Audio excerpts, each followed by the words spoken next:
Bonjour à tous, ravi de vous retrouver dans Smart Job, le rendez-vous RH emploi de Bismart. C'est tous les jours en direct du lundi au vendredi. Débat, analyse, expertise et vos rubriques habituelles bien entendu. Aujourd'hui, on s'intéresse à la transformation du travail. On en parle beaucoup ces dernières semaines. C'est une des conséquences de cette crise Covid et on en parle à l'occasion de la sortie d'un livre blanc réalisé par ce cabinet de conseil, le cabinet Mazars. Smart et réglo, la placardisation est-elle une forme de harcèlement moral? Ça, c'est un sujet de droit. On répondra à cette question avec un avocat dans quelques instants.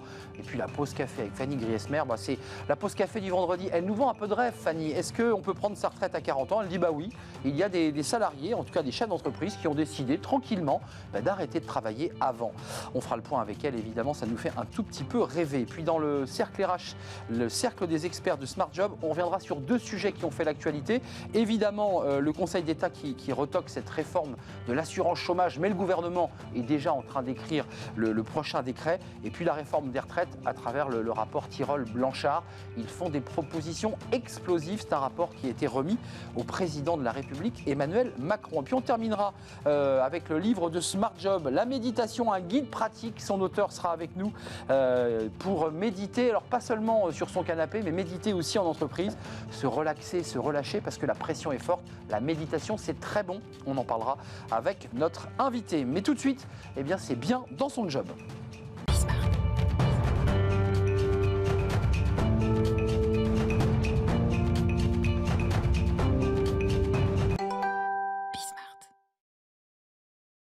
Bien dans son job, bien dans sa rentrée, puisqu'on va parler de ce travail qui se transforme, qui s'est transformé depuis cette année Covid, avec beaucoup de bouleversements dans vos vies quotidiennes, alors que vous soyez salarié ou chef d'entreprise. Et on parle de cette transformation à travers un livre blanc qui a été rédigé et réalisé par le cabinet Mazars. Mathilde Lecoz, bonjour. Bonjour. Merci d'être avec nous. Vous êtes la DRH de Mazars France.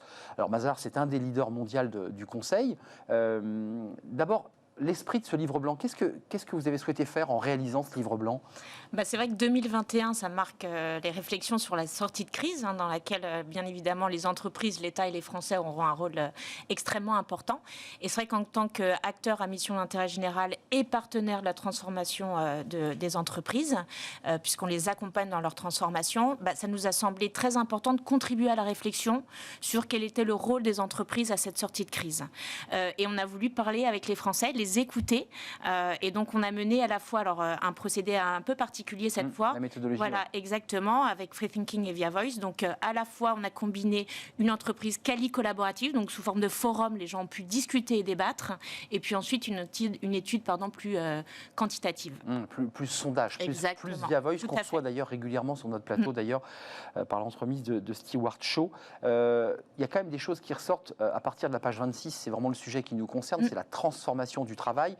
Les salariés disent plein de choses intéressantes, notamment sur la question du partage des valeurs, ça arrive en deuxième item. Et puis, il y a un élément intéressant sur l'idée, lorsqu'on leur demande comment ils regardent leur entreprise, comment ils aimeraient voir leur entreprise, c'est le rapport au Made in France, au produire en France. Ça, c'est intéressant. Tout à fait. Alors, je dirais juste peut-être en amont, je pense que les Français ont reconnu vraiment la présence de l'entreprise pendant la crise. Ils ont des retours extrêmement positifs. Et 80% des Français pensent que les entreprises peuvent changer positivement les choses. C'est elles qui peuvent changer le monde. En tout cas, elles contribuent fortement à faire changer les choses, mais seulement 36% pensent que les entreprises vont vraiment respecter leurs engagements. Donc il y a un peu une mise au défi de notre sincérité en tant qu'organisation. Est-ce que vous allez vraiment faire ce que vous avez annoncé? Et effectivement, sur 3 chantiers principaux. Le premier, c'est comment on va faciliter l'intérêt général tout en conciliant la rentabilité et la responsabilité de nos organisations. On le voit dans le sondage. Voilà, il y a des revendications personnelles du bien-être, de la santé et en même temps du business. Tout à fait, exactement.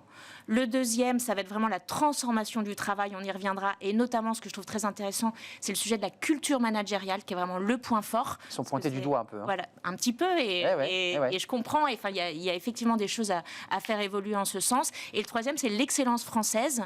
C'est vraiment cette conviction, d'ailleurs, de la majorité des Français, 90%, qu'on peut faire concilier les savoir-faire locaux et la compétitivité. Et ils voient l'entreprise valorise l'excellence française comme une entreprise qui est très innovante, mais responsable aussi sur son écosystème en termes d'environnement avec ses parties prenantes et surtout avec des valeurs humaines très très fortes. Donc on revient vraiment sur la notion de l'humain au centre du business. Oui, ça c'est très important. Et le sens aussi, puisqu'il y a la notion de sens, d'engagement qui est liée au sens. Qu'est-ce que je fais dans l'entreprise? Pourquoi j'y travaille? Quel sens je donne à mon métier? Exactement. Il y a 39% des personnes qui ont été interrogées. Alors c'était un sondage, vous irez jeter un œil sur ce livre blanc qui est très riche.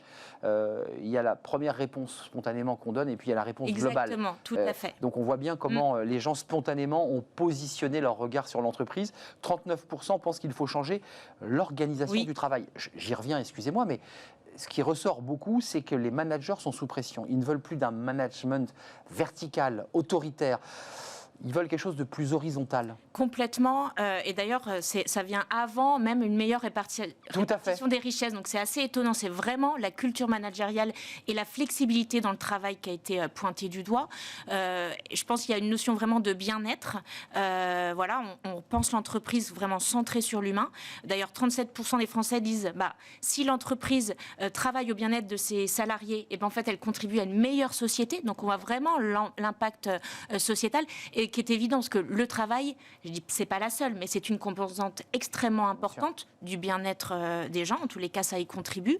Et effectivement, je pense qu'on le sait, on a travaillé à distance, on a mis des outils, des processus, le télétravail.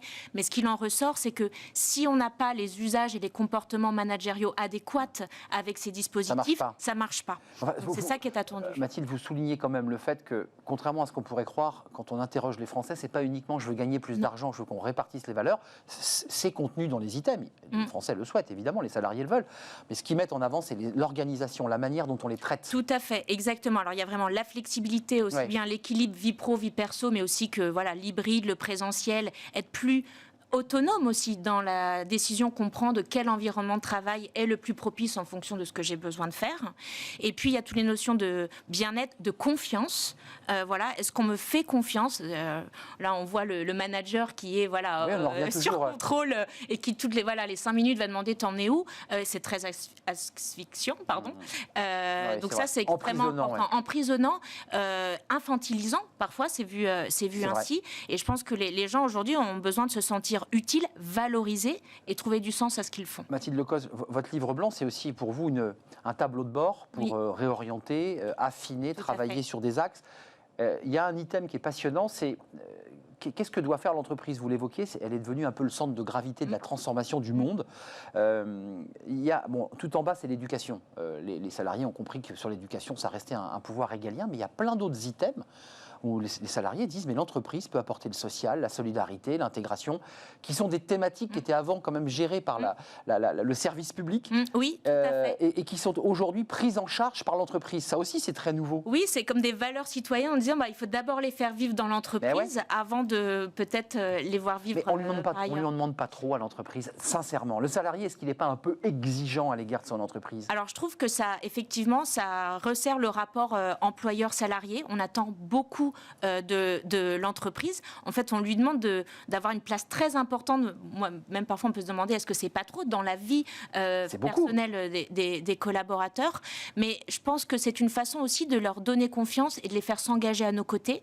Je pense que c'est aussi, en tant qu'organisation, dirigeant, en DRH, à titre très personnel, une façon de voir beaucoup de sens au métier qu'on fait, à la mission qu'on a. Moi, je trouve ça extrêmement enthousiasmant de dire qu'on peut contribuer à ça. C'est attendu. Et donc, quelque part, on nous donne aussi le go et l'autorisation pour dire on veut débattre de tous ces sujets-là en entreprise. Après, ça nous demande surtout d'être exemplaires et, au-delà des paroles, d'être dans les actions. Ça ressort. Voilà. C'est de la transparence. Il y a aussi beaucoup de salariés qui, spontanément, demandent à leur entreprise de la transparence. Qu'est-ce qu'ils veulent dire par là? Transparence, c'est déjà de pouvoir parler et débattre d'un certain nombre de sujets, peut-être beaucoup plus larges qu'avant. C'est-à-dire, est-ce qu'il y a par le passé, est-ce qu'il y a des sujets qui restent au niveau de la direction, mais on va pas, est-ce que les salariés ont le droit de savoir, etc. Je pense que il y a un vrai sujet de rapport d'adulte à adulte en disant, oui, on peut être jeune, oui, on peut être moins expérimenté, on vient peut-être d'arriver dans l'organisation, mais Et je l'entends, si je veux m'engager à vos côtés, j'ai besoin aussi de sentir que c'est une confiance réciproque. Et le fait de débattre de ces sujets-là avec eux, c'est une façon de manifester notre confiance envers nos collaborateurs. Juste un dernier mot avant de nous quitter, parce que ça, c'est aussi des éléments qui vont comme ça irradier notre rentrée sociale et dans l'entreprise. Le salarié, il a quand même changé, il est très versatile. La jeune génération que vous croisez, que vous recrutez aussi, oui. Elle est très différente de celle que nous avons été. Oui, alors c'est vrai qu'on a une moyenne d'âge de 29 ans et recrute beaucoup de jeunes, même si on a vraiment toutes les générations, et ça c'est important, ça ressort dans l'étude aussi. L'intergénérationnel est un élément très important dans la transmission du savoir-faire. Exact. Mais oui, je dirais qu'ils sont plus en attente, plus demandeurs de toutes ces notions-là. D'ailleurs, on avait fait une étude avant la crise et les jeunes nous disaient déjà un certain nombre de choses qui remontent dans l'enquête. Donc c'était bien des attentes de la société qui étaient là avant, et ces jeunes ont moins, je dirais, de difficultés à mettre les sujets sur la table en disant si je ne l'ai pas, voilà, beaucoup plus, et moins de compromis, et moins dans le compromis. Exactement. Et pour s'engager, ils ont besoin de sentir qu'on leur fait confiance et qu'on les embarque à nos côtés. Ça donne évidemment une réflexion et beaucoup de travail pour les DRH de s'adapter à cette nouvelle génération. Merci Mathilde Lecoz, DRH Mazars France. Mazars, c'est 42 000 collaborateurs dans le monde. Dans le monde. Dans le monde. Voilà, c'était un des leaders des cabinets de conseil. Merci. À découvrir ce livre blanc. Allez jeter un œil, vous allez voir, il y a plein de choses. Et pas uniquement d'ailleurs sur la transformation du travail. On fait une petite pause. Non, on fait notre focus juridique. Tiens, ça va intéresser le DRH que vous êtes, la DRH. Est-ce que la placardisation peut être considérée comme du harcèlement moral ? Ah oui, ça c'est une question importante et on en parle tout de suite avec une avocate.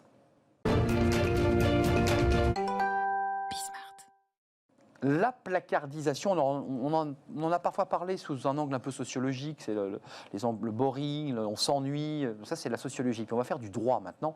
Est-ce que la placardisation est une forme de harcèlement moral quand on met quelqu'un au placard et qu'il n'a plus rien à faire ? On en parle avec Djilali Mazzouz.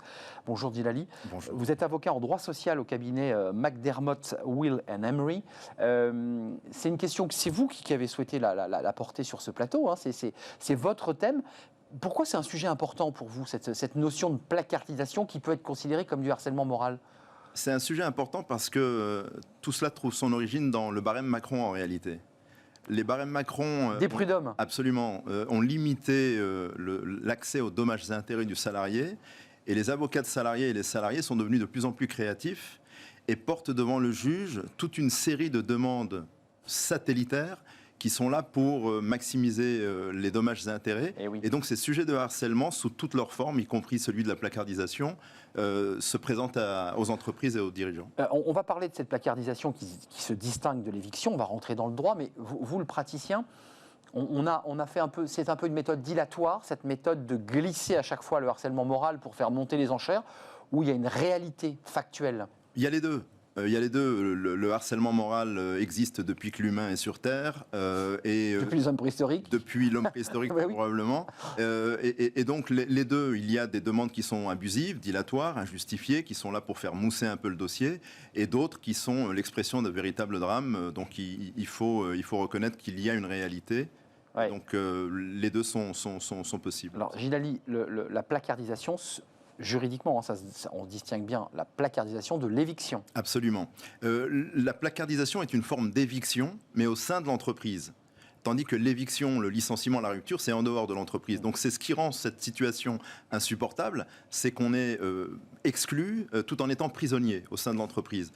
Donc on considère qu'il y a placardisation lorsque le contrat de travail est vidé de sa substance, le salarié est là, il est payé, mais il est payé à ne rien faire. C'est l'inverse du burn-out, où il est payé pour trop faire. Trop faire.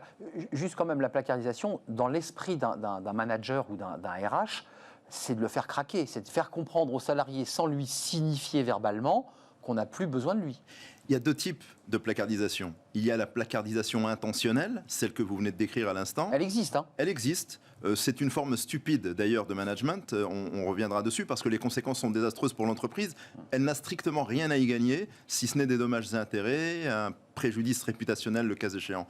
Mais il y a également une forme de placardisation subie par l'employeur. Oui.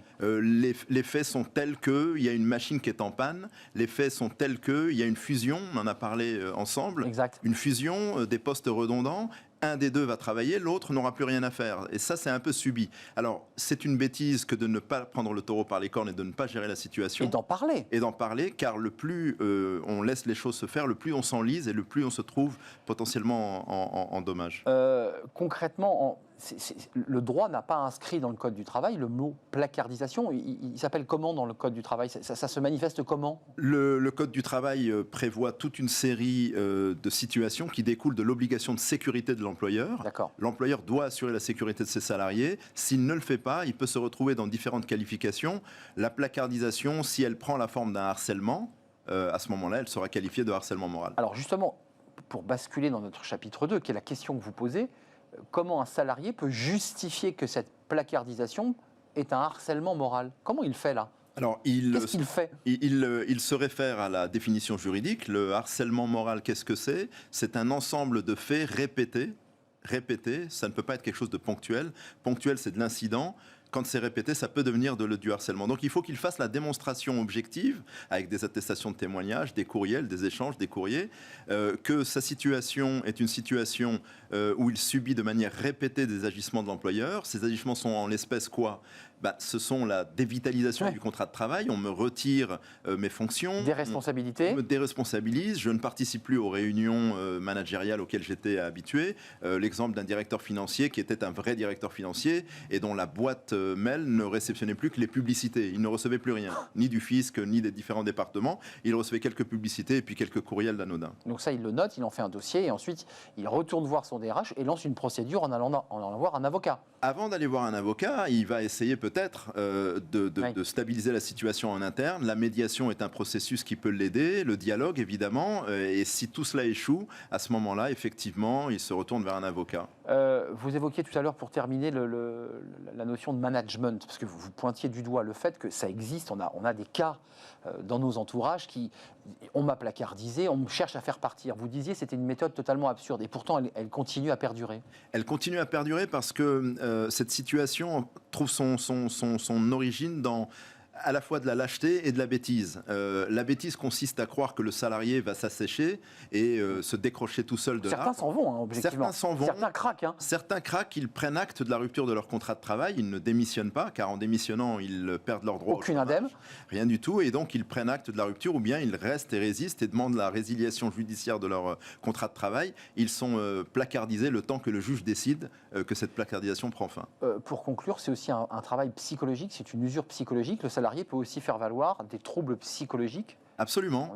Dans son travail de démonstration, le salarié doit non seulement démontrer qu'il subit des faits répétés de harcèlement, mais il doit également prouver que ces faits ont pour objet ou bien pour effet la dégradation de ses conditions de travail, de sa santé psychologique ou de sa santé physique. Djilali Mazzouz, merci d'être venu sur notre plateau nous éclairer sur cette question qui est un débat aussi de management, qui est un débat sur l'humain. Ce n'est pas que du droit aujourd'hui, c'est aussi une erreur de management quand on traite les salariés de cette manière. Et puis il vaut mieux parler et mettre sur la table les choses droit dans les yeux. Voilà, la vérité est toujours meilleure que le silence. Avocat en droit social au cabinet McDermott, Will & Emery. C'était un plaisir de vous accueillir. On fait une petite pause. Je ne sais pas si c'est votre cas, en tout cas c'est pas le mien. Fanny Griesmer aujourd'hui nous vend du rêve dans sa pause café. C'est terrible. C'est salariés, c'est chefs d'entreprise qui, avant 40 ans, mettent les voiles, arrêtent de travailler et vivent en quelque sorte comme ça. Placard doré. Un placard doré. Voilà, c'est un beau placard. Ils ne vont pas au prud'homme, si je peux me permettre. On en parle tout de suite avec Fanny Griesmer. Fanny Griesmer, la pause café du vendredi, je vois que vous avez le regard qui frise. Ça vous fait bien rire cette chronique aujourd'hui parce que ça fait rêver, arrêter de travailler, partir en retraite. Avant 40, on va parler des retraites dans quelques instants. Dans notre, bien sûr, justement. Là, c'est la retraite à quoi ? Mon choix n'est pas anodin. C'est très lié à notre débat, mais ça, c'est... totalement loin des débats, du report du départ à 65 ans. La pérennité aussi du modèle français par répartition. Eh bien, certains, figurez-vous, ont trouvé le plan parfait pour prendre la quille bien avant l'heure, oui, à 40, 35, voire 30 ans. Bon, c'est un petit peu cuit pour nous. Ils arrêtent de travailler bien avant l'heure, tout en s'assumant financièrement. Alors la recette n'a rien de miraculeux. Il s'agit en réalité du résultat d'une stratégie bien ficelée, celle du early retirement. plus qu'une idée, une véritable tendance qui séduit de plus en plus de femmes et d'hommes avides de ne plus perdre leur vie à la gagner. Ah oui, ça c'est un sujet important. C'est quoi exactement ce concept? D'abord, c'est américain, c'est anglo-saxon? Exactement. Bon, on est d'accord. L'early retirement, c'est une retraite avant l'heure et dans des conditions financières favorables. C'est vrai que communément, on associe la retraite à ce repos bien mérité après des années et des années de labeur. L'early retirement, lui, vous promet de sortir du système avant d'avoir des cheveux blancs et de l'arthrose pour pouvoir profiter de la vie dans la fleur de l'âge. Le concept est particulièrement en vogue. D'ailleurs, il est né là-bas, aux États-Unis, depuis le milieu des années 2000. Et contrairement à ce que l'on pourrait penser, la retraite précoce ne concerne pas seulement les jeunes rentiers qui ont décroché oui, c'est ce que le je pensais. jackpot en vendant leur start-up à plusieurs millions de dollars. Non, ça concerne avant tout des travailleurs lambda qui s'obstinent avec beaucoup d'organisation, de rigueur, d'anticipation à gagner et entretenir leur indépendance financière loin du monde du travail. C'est-à-dire qu'ils jouent vraiment les écureuils. Totalement. Et puis voilà, on amasse. Et ça s'anticipe énormément. Ils jouent les écureuils parce que décider de travailler, enfin d'arrêter de travailler à moins de 40 ans, ça ne se fait pas sur un coup de tête. C'est même tout l'inverse pour les adeptes du concept. La sortie du monde du travail s'anticipe et ce, dès son entrée. Qui dit anticipation, dit calcul. Effectivement, il va falloir avoir une calculette dans la tête et jouer les écureuils. Alors, assez simple dans l'idée, sans doute plus compliqué à résoudre au quotidien pour comprendre de quoi il s'agit. Il faut savoir que finalement, le mouvement s'inscrit dans la tendance du frugalisme.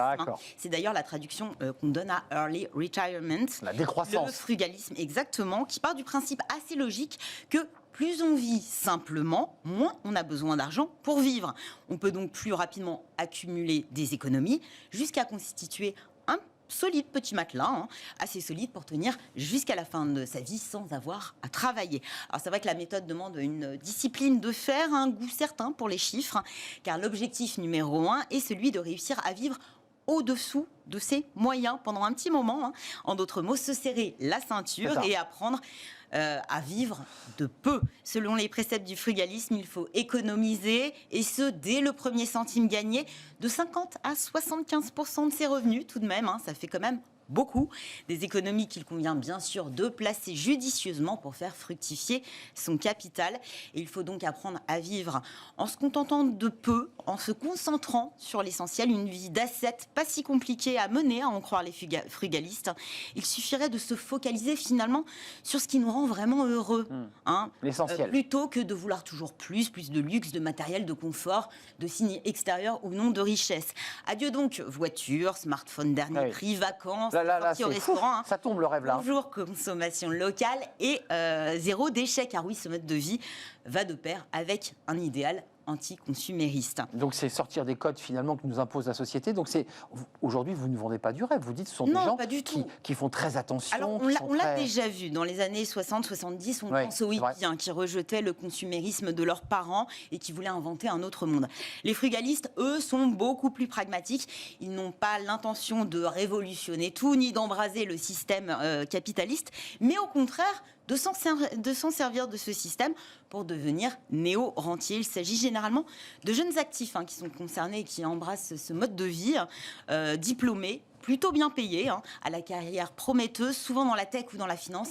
Ça aide quand on doit avoir une calculette dans la tête. Ces jeunes aspirants retraités ont également en commun de ne pas rejeter la valeur travail.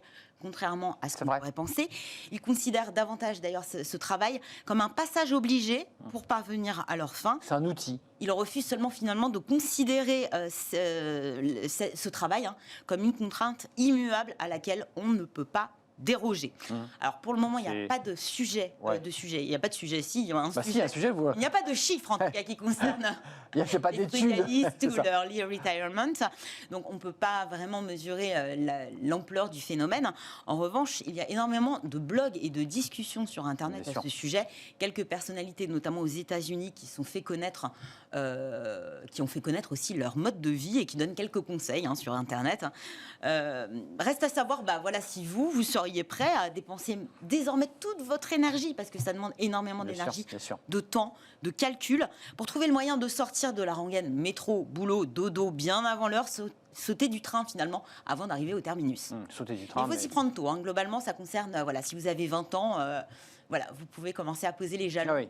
Mais enfin, Au-delà de 30 ans, c'est déjà un petit peu tard, je pense. oui, j'avais un peu menti. Elle ne nous a pas vendu du rêve. Fanny, elle nous a vendu de la frugalité, ce qui est très très différent.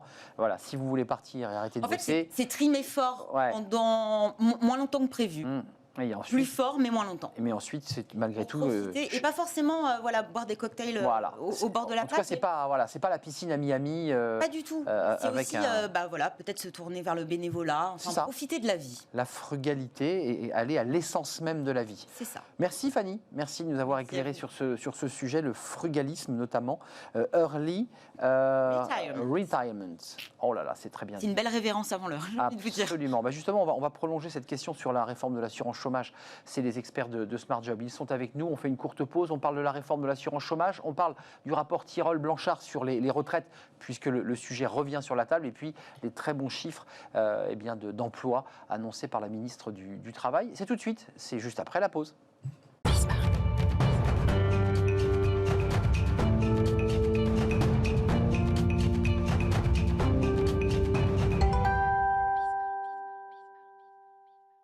Le cercle RH, les experts de Smart Job, avec des sujets qui sont dans l'actualité, alors qui ne donnent pas forcément le sourire. C'est des sujets sérieux, c'est la réforme de l'assurance chômage. Ça, c'est le Conseil d'État qui a retoqué cette réforme qui devait démarrer au 1er juillet. Et puis, opportunément, ou pas d'ailleurs, le Conseil d'État estime que ce n'est pas le moment de le faire, mais le gouvernement est en train de réécrire une nouvelle version, un nouveau décret. Et dans 3 mois, a-t-il expliqué, c'est-à-dire octobre, il y aura une réforme de l'assurance chômage, on va en parler. Et puis la réforme des retraites, ça c'est aussi un sujet de campagne présidentielle.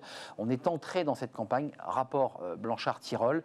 Là, évidemment, il y a quelques propositions explosives qui ne sont pas forcément nouvelles, mais qui sont explosives sur la fin de ces 42 régimes spéciaux, sur le fait d'unifier, de faire une retraite à points. Ça, c'est des sujets qui sont portés par ces experts, ces éminents experts. Avec moi, Marine Balançard. Bonjour Marine. Bonjour. Directrice générale du cabinet de formation et conseil Ariséal.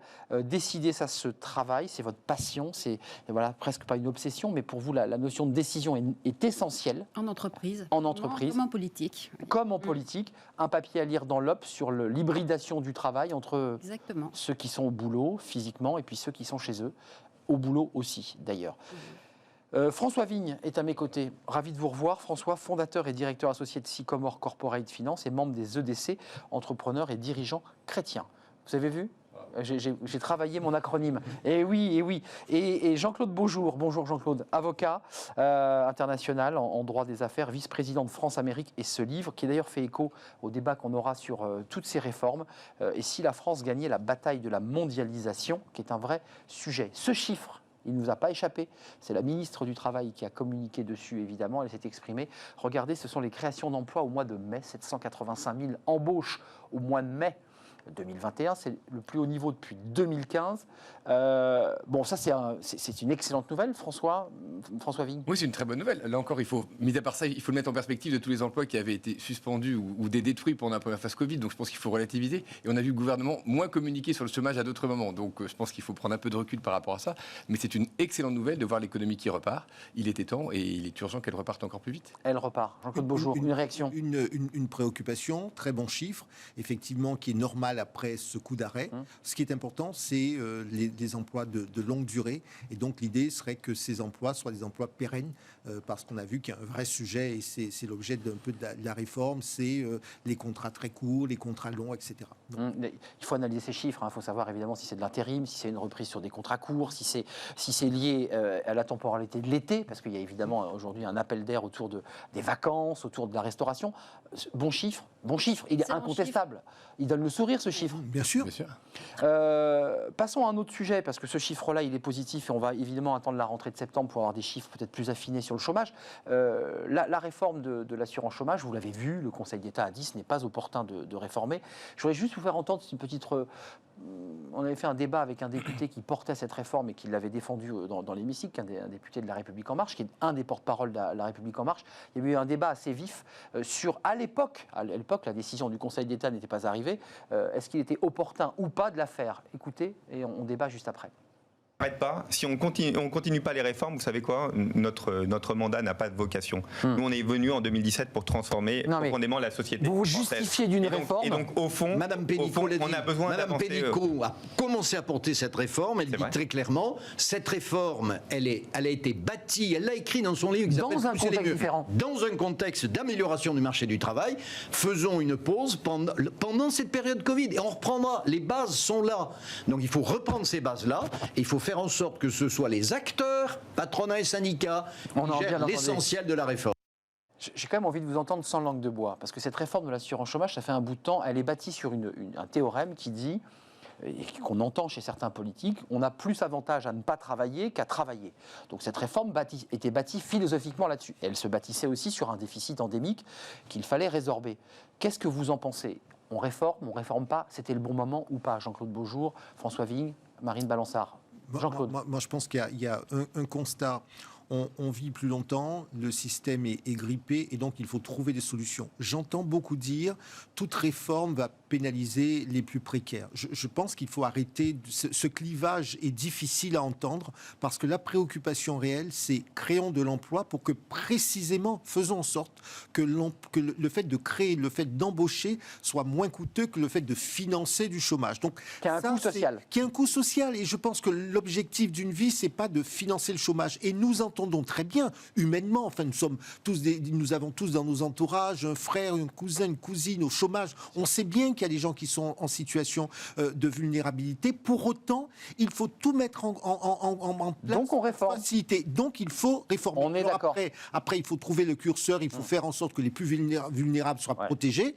Mais n'oublions pas une chose, que l'objectif, c'est que les gens aillent travailler. Pourquoi ? Le travail, c'est pas qu'une question de combien est-ce qu'on va gagner, c'est quelqu'un qui travaille. Pour nous qui sommes des acteurs de terrain, quelqu'un qui travaille, se réveille le matin. Moi, je vois trop de gens qui ont perdu l'habitude de se réveiller, de se doucher, Ils se réveillent, mais pas pour aller travailler. qui n'ont plus confiance, qui ne se font plus confiance. Et vous avez des générations comme ça de chômage. C'est détestable pour les enfants. Si vous n'êtes qu'au chômage, comment voulez-vous que votre gamin vous regarde positivement ? François Vigne, il y a un déficit. Le député disait, mais nous, on est venu au pouvoir pour faire ces réformes. Bon, elles ont été repoussées, les gilets jaunes, la crise Covid. Mais de nouveau, cette question est posée. Sur le plan philosophique, il y a un vrai débat qui est posé, mais pas uniquement par ceux qui défendent Emmanuel Macron, par d'autres qui disent, mais c'est le travail qu'il faut favoriser. Donc, il faut réduire la durée, le montant, pour pousser les gens à aller vers le travail. Est-ce que vous validez cette philosophie-là ? Sur le principe de la philosophie, oui. Et je pense que, avant tout, ce qui est important, c'est l'objectif. C'est de réduire le chômage. La France souffre depuis longtemps d'un chômage de masse et d'un chômage long.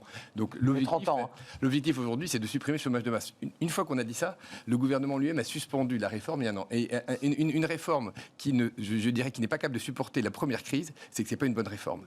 Et ce qui est vrai aussi, c'est qu'aujourd'hui, ce qui est prioritaire en France, c'est de recréer la confiance. Cette réforme peut être anxiogène parce qu'elle n'est pas forcément claire. Elle manque de clarté. Et donc je pense aujourd'hui, l'urgence, c'est de créer de la confiance. La réforme, et ce qui est vrai aussi, on est à un an de l'échéance présidentielle. Un président à un an n'a plus la légitimité pour porter des réformes importantes. Aussi lourde que celle-là. Et il faut en être conscient. Donc aujourd'hui, est-ce que c'est la priorité ? Je pense qu'aujourd'hui... Donc le Conseil d'État avait raison. Il a été confirmé aujourd'hui que la dette publique atteignait 118,2%, exact. je dirais, du PIB. L'urgence pour le gouvernement, c'est de réduire la dette publique. L'urgence aujourd'hui, c'est de s'attaquer à la problématique de la dette publique. Oui. Le chômage, faisons confiance aux entreprises et aux salariés pour gérer le point. Le gouvernement, on a moins besoin du gouvernement sur ce sujet. Là où le gouvernement doit agir, c'est sur le redressement des comptes publics. Et là encore, aujourd'hui, l'urgence, c'est de recréer la confiance, qui est absolument indispensable pour permettre la relance. C'est intéressant parce qu'on est en train doucement, avec cette sortie de Covid, à repartir sur des débats traditionnels sur est-ce qu'il faut réformer l'assurance chômage ou d'abord... Mais oui, il faut la réformer. Mais Oui, il faut la réformer. Mais la question, c'est quelle est la temporalité pour le faire ? C'est ça. Donc le Conseil d'État a dit... Pas d'opportunité. Oui, c'est une suspension. Le Conseil d'État ne s'est pas prononcé sur le fond. Je redis que le gouvernement est en train doucement, mais sûrement, de réécrire, parce que c'était la base de calcul de l'indemnité journalière, qui sert à calculer le chômage, l'indemnité de chômage. Et effectivement, sur ce point-là, il faut que le gouvernement revoie sa copie. Il n'y a pas de remise en question de la notion de réforme. Marine Balançard. Oui, sur la temporalité, j'entends ce que vous dites, mais là, on sort d'une crise, on essaye d'en sortir. Il n'y a plus de bon moment pour réformer. Je pense que maintenant, il faut y aller. Vous dites que le gouvernement n'a plus de légitimité pour réformer, mais en fait, il n'a plus que ça à faire, puisqu'il n'a pas de bilan pour l'instant. Il n'a pas un bon bilan sur la crise. C'est peut-être ce qu'il cherche à faire, d'ailleurs. Il n'a pas engagé de réforme.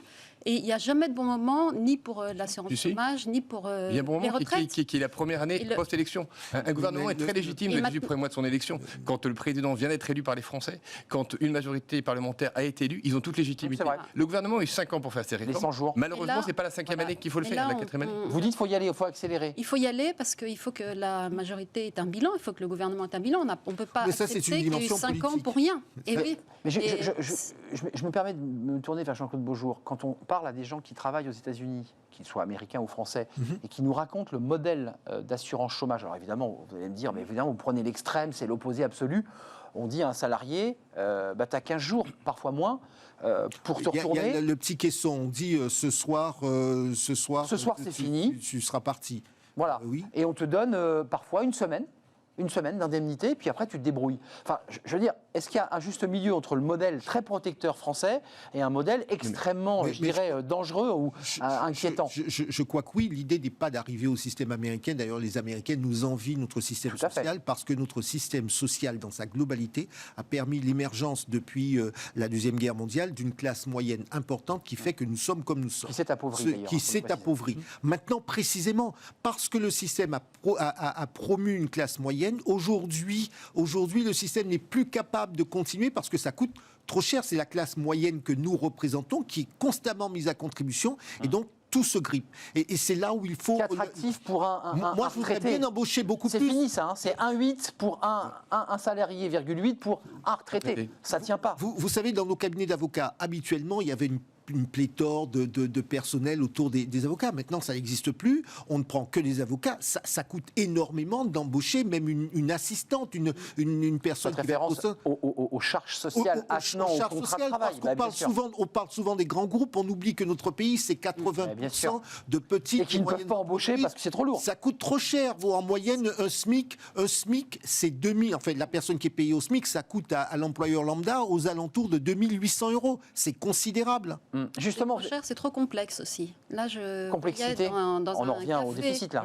Je voyais dans un café un jeune qui travaillait, qui avait 16 ans, et le patron me disait mais c'est extrêmement compliqué de prendre des jeunes de 16 ans, c'est très complexe. Et ça.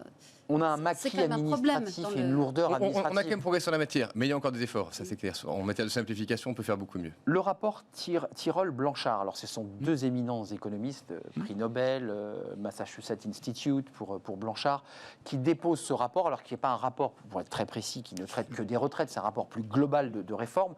À l'intérieur de ce rapport, il y a des propositions sur les retraites. Alors quand on les regarde, il y a l'idée d'être plus protecteur pour les salariés qui ont des difficultés de santé, tout ça est très positif. Tout ce qu'ils annoncent comme étant une réforme explosive, en fait, on les connaissait déjà. C'est on supprime les 42 régimes spéciaux. On fait en sorte d'avoir une retraite à points. Et ils disent une chose qui est très évidente et que vous évoquiez, on vit plus longtemps, il faut travailler plus longtemps. Là aussi, sur ce point, je ne veux pas qu'on ait le même débat, mais est-ce que vous êtes à front renversé, vous dites on n'a pas la possibilité dans la dernière année de le faire? Et Marine Balançard va nous dire si on peut le faire. Qu'est-ce que vous en pensez de cette réforme des retraites? Moi, ce que je pense fondamentalement, c'est qu'il faut évidemment allonger la durée de travail. Et ça, il faut que plus de gens travaillent d'abord, en réduisant le chômage, et que les gens travaillent plus longtemps. Les deux sont intimement liés. Et en fait, c'est le seul point important de ce rapport, parce qu'après, il y a des petites modalités techniques, mais la seule chose dont on a besoin aujourd'hui, c'est d'allonger le temps travaillé. Mais vous évoquez... Et encore, la question aujourd'hui, les Français ont répondu à 70% qu'ils estimaient que le président n'était plus légitime pour le faire aujourd'hui, qu'il fallait attendre après les élections. C'est vrai. On ne va pas contre 70% des Français. Et cette réforme, je dirais, le président a eu sa chance, et par ailleurs, le rapport Tirole-Blanchard dit que cette réforme, il faudra 15 ans pour la mettre en place. C'est exact. Et donc, ils disent qu'elle s'inscrit dans le temps long, qu'on la fera pas en 6 mois ou 1 an. Donc oui, je suis pour une réforme importante, et d'autant plus, moi, je serai le président, je prendrai également, je prendrai l'opportunité de la crise Covid pour dire aujourd'hui, on vient de rajouter 400 milliards de dettes pour nos jeunes.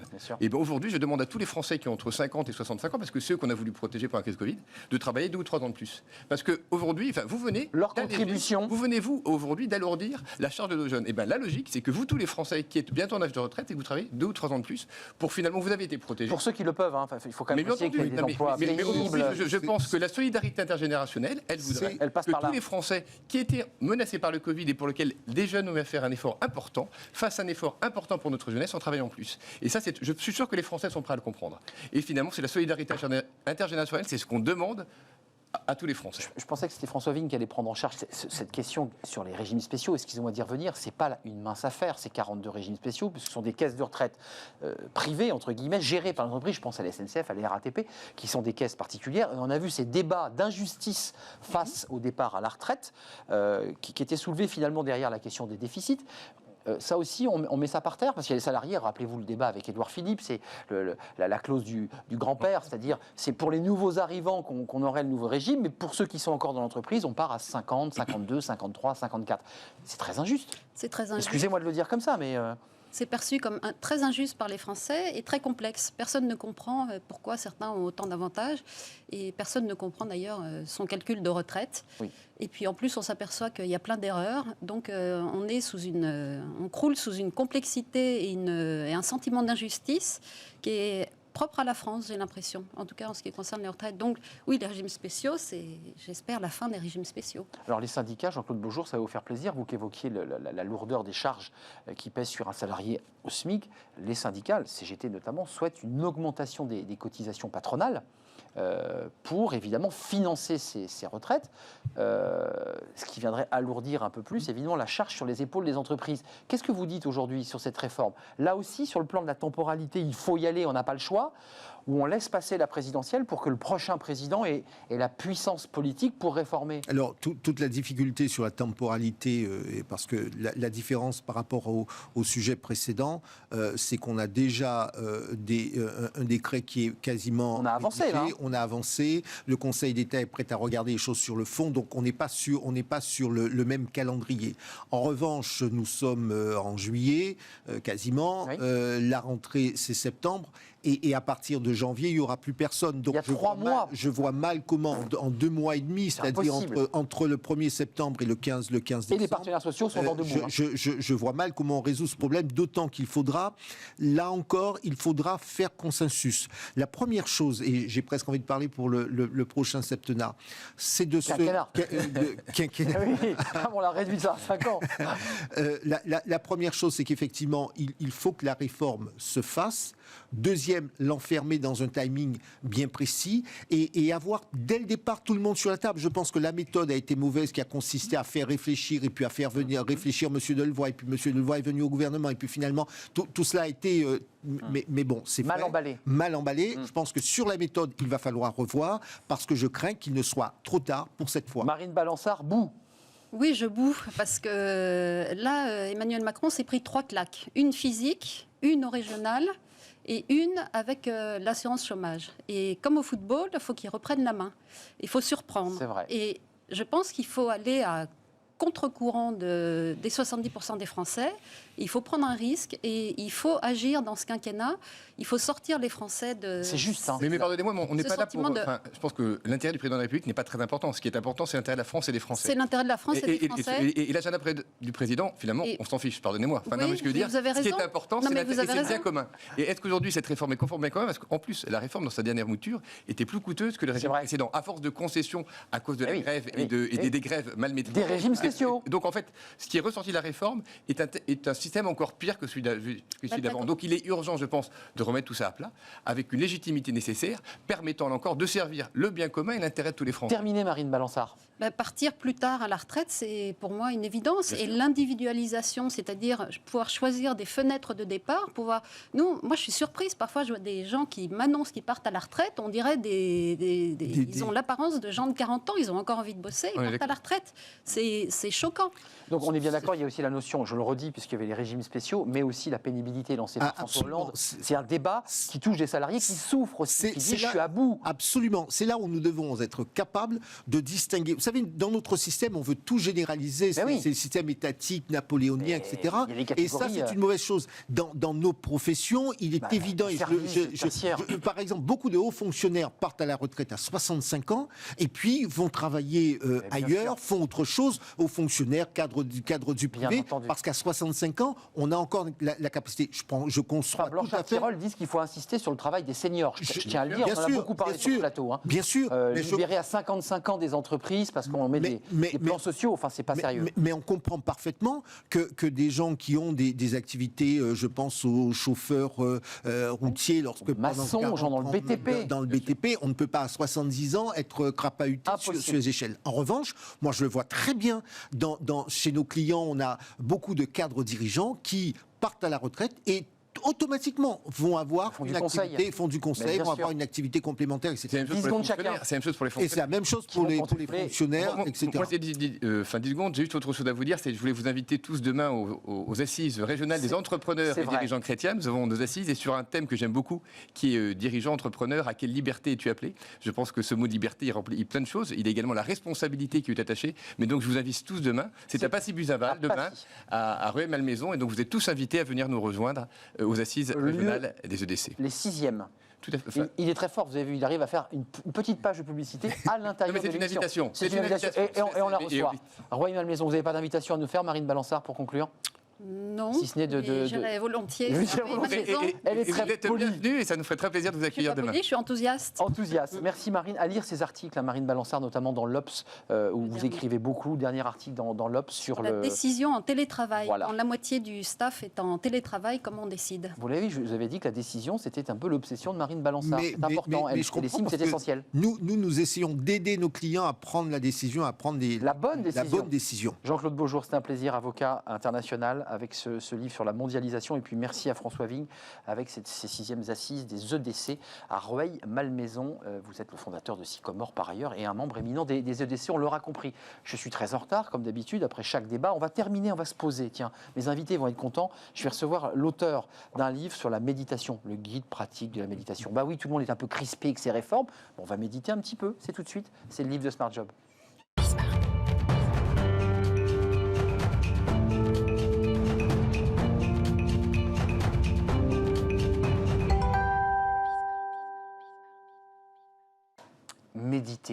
Méditer, on va se poser un tout petit peu dans cette actualité riche, chargée. Le livre aujourd'hui, c'était le guide pratique de méditation, déployez vos talents. Alors, édition Erol, écrit par Stéphane Leluc et Céline Lévita, qui est avec nous. Bonjour Céline. C'est très intéressant parce que il est préfacé par Benjamin Blasco, qui est le cofondateur de Petit Bambou, que je pratique moi-même. Je trouve que c'est un outil extraordinaire.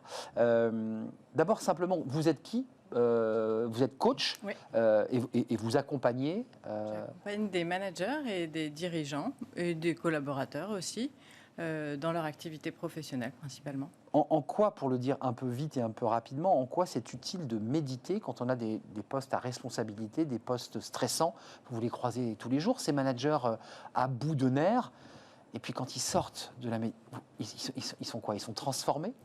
Alors oui, alors pourquoi déjà, pour répondre à cette question, c'est qu'on a une surcharge cognitive qui est énorme, c'est-à-dire qu'on a énormément d'informations à traiter dans un temps très très court, avec des ressources en général très courtes aussi. Donc notre cerveau est un peu comme surchargé. Et pour prendre les bonnes décisions, je vous entendais parler de prendre de bonnes décisions juste avant, ça devient très compliqué. Et donc trouver un temps pour comme faire un reset, se remettre au calme, reprendre de l'espace intérieur pour pouvoir prendre des bonnes décisions, c'est hyper important.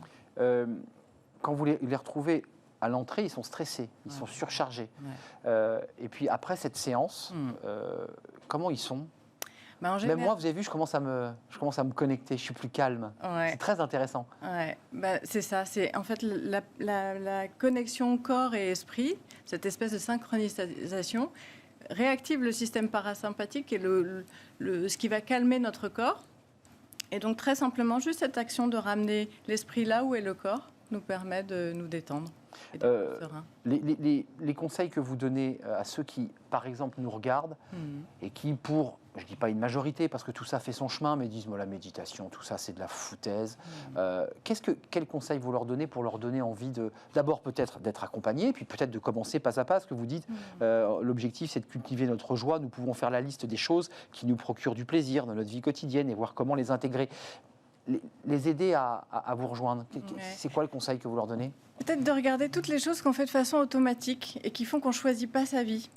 qu'en fait on la subit, qu'on est mené par nos habitudes ou par les exigences de l'environnement. Et puis, une fois qu'on a vu ça, de se dire est-ce que c'est ce que je veux vraiment ?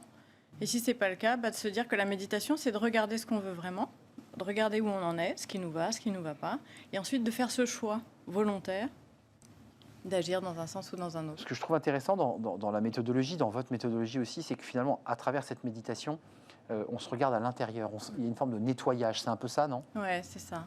C'est-à-dire que c'est de prendre le temps de regarder où on en est finalement. Pour venir ici, je ne connaissais pas le chemin, donc j'ai été très attentive aux détails, etc. Ce qui se passe pour une première fois en général.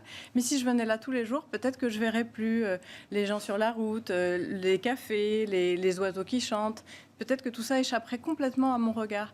Et la pleine conscience, c'est revenir dans l'instant pour pouvoir justement être à nouveau capable de recapter toutes ces informations. Céline, vous soulevez le mot, parce que c'est un mot utilisé en méditation, la pleine conscience. C'est intéressant parce que la plupart des êtres humains, moi-même d'ailleurs, on est souvent dans le passé, on se projette dans l'avenir parce qu'on a une réunion qui arrive, on a une angoisse qui compressant, on n'est jamais dans le présent. Alors qu'en fait, vous nous apprenez à être dans le présent. C'est ça. C'est ça, être là ensemble. Être là ensemble, c'est-à-dire qu'à l'instant où je parle avec vous, j'écoute vraiment vos questions, je cherche vraiment à donner la réponse à la question que vous me posez, je ne me dis pas, et la question d'avant, je n'ai pas répondu ça, et la question d'après, qu'est-ce qu'il pourrait me demander, par exemple. Parce que là, on ne prend pas les bonnes décisions pour le ramener à l'entreprise. On est en permanence en train de courir après quelque chose sans jamais être dedans. Conseil pratique aussi, excusez-moi, parce que certains, je le sais, certains doutent, certains disent, oh là là, j'ai pas le temps, ça ne sert à rien. Ça leur prend combien de temps par jour ? Si vous enclenchez et qu'ils lisent votre livre, ils vous appellent, ça leur prend combien de temps On peut commencer avec 10 minutes par jour. 10 minutes. Et si on ne trouve pas 10 minutes dans sa journée pour soi, alors on peut vraiment se demander si on prend vraiment soin de soi. Comment on fonctionne. Donc 10 minutes. 10 minutes à observer sa respiration et juste rester avec sa respiration pour commencer. 10 minutes dans une journée de manager, de décideur, de salarié surmené, il faut le faire, c'est utile. Vous accompagnez les étudiants, vous êtes coach certifié HEC, donc il y a aussi, on l'oublie trop souvent d'en parler, mais j'ai vu qu'il y avait de la méditation qui allait jusqu'au collège avec des élèves un peu turbulents et que quand on les fait méditer, ils se recentrent. Et les capacités d'apprentissage sont meilleures. Énormément. Et une dernière chose, c'est que, vous le disiez, on n'est jamais là. Mais pour vivre une bonne vie, il faut aussi savoir profiter de ce qui est là. Et donc, réapprendre à être là, c'est aussi savoir savourer sa vie professionnelle et les bonnes choses qui y sont. Et tous les petits bonheurs de la vie, du présent, parce que tout peut s'arrêter, parce que c'est évidemment la métaphore d'une vie, tout peut s'arrêter d'un moment à l'autre, donc il faut être dans le présent. Merci d'être venu. Merci à vous. Ça m'a relâché, je suis bien. Guide pratique de méditation, déployez vos talents, c'est le livre qui s'affiche, édition Erol, coécrit avec Stéphane Leluc. Et puis il y a une préface du cofondateur de Petit Bambou, qui est une très bonne application. Je vous invite à aller voir Céline, mais pourquoi pas aussi Petit Bambou. Merci d'être venu sur notre plateau, c'est la fin. Nous sommes en retard évidemment, mais je suis très zen, donc je le dis très calmement. Merci à Fanny Griesmer, merci à Pauline Gratel pour leur travail. Merci à notre ami Kylian à la réalisation, merci à Justine au son évidemment, puis à Louison pour l'accueil invité. Merci à vous qui nous regardez, merci pour votre fidélité, vos réactions. On les regarde, on les observe, je serai là lundi en direct évidemment. D'ici là, portez-vous bien, bien entendu. Bye bye.